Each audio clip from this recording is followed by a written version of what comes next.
নমস্কার, ফোড়ন কথা চ্যানেলে আপনাদের সবাইকে স্বাগতম। বাঙালির রান্নাঘরে ফোড়ন মানেই হলো এক জাদুকরী সুবাস, যা আপনাদের সাধারণ পদকেও অসাধারণ করে তোলে।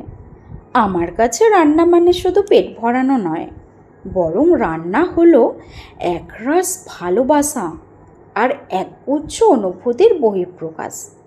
এই চ্যানেলে আপনারা যা যা পাবেন তা হলো ঐতিহ্যবাহী বাঙালি রান্না, মানে মা ঠাকুমার আমলে সেই হারিয়ে যাওয়া স্বাদের রেসিপি, সহজ ও আধুনিক রেসিপি, মানে প্রতিদিনের ঘরোয়া উপকরণ দিয়ে চটজলদি সুস্বাদু খাবার তৈরি।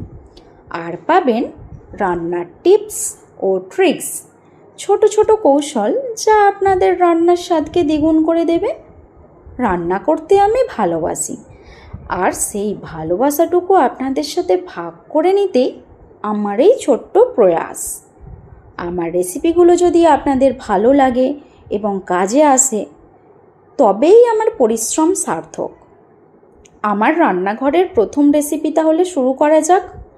আমার এই রান্না যদি ভালো লাগে তবে অবশ্যই একটি লাইক করে দেবেন এবং নতুন নতুন ভিডিও পেতে এই চ্যানেলটিকে সাবস্ক্রাইব করে দেবেন, আর পাশের ওই বেল আইকনটি অবশ্যই প্রেস করে দেবেন। চলুন তাহলে আজকের প্রথম রেসিপি শুরু করা যাক। হাতে কি খুব কম সময় আর বাড়ির সবার খিদে পেয়ে গেছে বুঝি? তাহলে আজকের রেসিপিটা হতে চলেছে আপনার জন্য।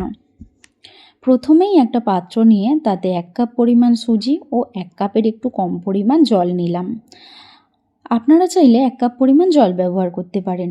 আমি একটু টক দই দেবো বলে একটু কম জল ব্যবহার করেছি, যাতে টক দইয়ের হালকা টক ফ্লেভারটা এর মধ্যে আসে।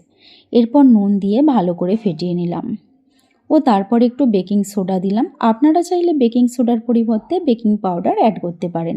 আবারও ফেটিয়ে নিলাম। এরপর একটা আলু গ্রেট করে ভালো করে ধুয়ে জল ছড়িয়ে রেখে পছন্দ মতো সবজি অ্যাড করলাম। টমেটো, কাঁচা লঙ্কা আর ধনেপাতা। আপনারা চাইলে পেঁয়াজ ও গাজরও অ্যাড করতে পারেন। আমি নিরামিষের দিনে করছি তো, তাই পেঁয়াজটা ছাড়াই করলাম।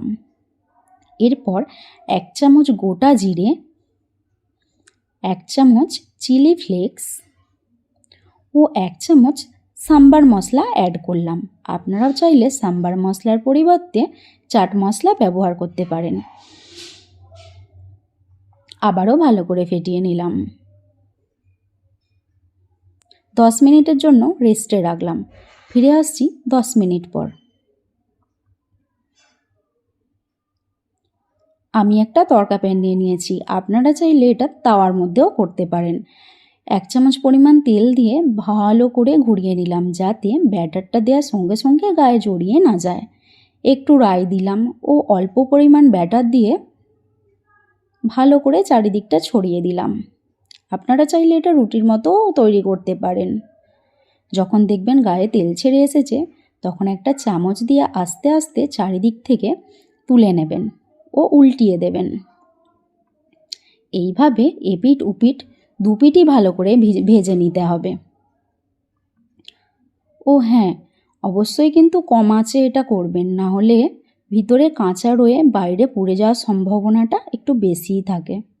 দেখুন আমার একটা প্রায় রেডি হয়ে গেছে। ঠিক একইভাবে পরেরটাও আমি তৈরি করে নিলাম। এটা কিন্তু টমেটো সস বা যে কোনো আচার বা মোমোর চাটনি বা চিলি সস সবের সাথেই খুব ভালো যায়।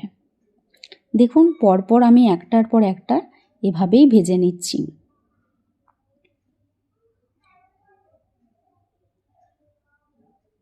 আমার প্রায় সবগুলো রেডি হয়ে আছে।